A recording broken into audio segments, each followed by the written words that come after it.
The Washington Wizards fell to 10-21 on the season as they lost their 4th consecutive game. This evening setback at home to the San Antonio Spurs. San Antonio came out hot, hit their 6 of their first 7 shots. Tim Duncan hit his first 5 shots from the floor and then finished strong. Spurs too much on this evening, big 4th quarter, shot a higher percentage than the Wizards, and the Washington loses, even though they had 32 points in the paint to 16 from San Antonio. Also dominated on second chance points, but just didn't convert on enough shots late in the ballgame. San Antonio, showing that championship caliber club they've had for years, doesn't miss a free throw. In the second half, they win their 20th ball game of the year against 11 setbacks. Wizards fall again for the 21st time, just 10 wins as they continue to struggle and find themselves looking up at a plethora of teams in the Eastern Conference. That was not the big story of the night, though. For that, we welcome in Overtime's Holden Kushner from 106.7 The Fan.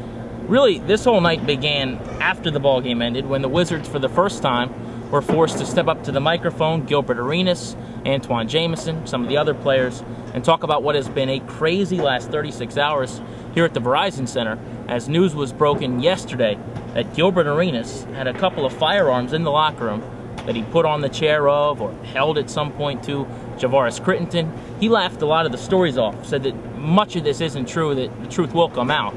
This is a very serious situation for the Wizards. Well, there's no question it's a serious situation for the Wizards, more serious for Gilbert Arenas in this instance. It was kind of interesting, though, to hear him talk about being a goofball and joke about this during his text. This is no joking matter, and at some point in time, Gilbert Arenas is going to have to get that through his head. Anton Jamison said just about as much in different types of words earlier tonight. Yeah, absolutely. He said goofball. He kind of said, well, everyone who knows me knows what I'm about. I have fun.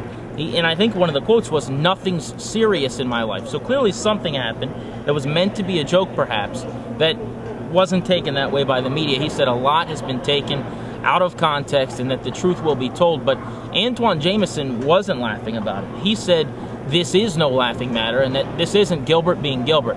He said Gilbert throwing water on somebody going to the bathroom is Gilbert being Gilbert. This isn't something to smile or giggle about. Pretty different messages being sent from their lockers in the corners of the locker room. Well, again, Gilbert's going to act like he has been. He's a smart guy. He made a bad mistake in this instance, and I think he's handling this situation imperfectly, to be honest with you, not even close to the right way. You've got to take something serious at some point in time in your life, and if there's going to be anything you're going to take seriously, it's going to be a gun possession charge. And also, let's not forget, again, Anton Jamison, not happy with his teammates if you read between the lines. Antoine Jamison, by the way, and I asked him in the press conference, is this something where you've got to sit down with your teammates before the game, pull everybody together, and just chat about what's going on over these last 24, 36 hours? He said all he cares about is basketball. So that's not his job. Whatever happens that doesn't involve the hardwood, he doesn't worry about. Not necessarily something I'd agree with from a guy who has for a long time been in charge of running that locker room. Yeah, I think ultimately the bottom line is we're going to find out more about what everybody has to say Monday, because that's when Gilbert Arenas is meeting with the district attorney's office, and we'll see just how serious the charges against him are. Well, the Wizards, for now, underlying story, lose this evening. They fall again 10-21 in the season. Bigger news, though, comes Monday as Gilbert Arenas, as Holden just said, meets with the DA and finds out, at least originally, what his fate might hold moving forward. From the Verizon Center with the Washington Wizards in Overtime's Holden Kushner, Grant Paulsen, 106.7 The Fan.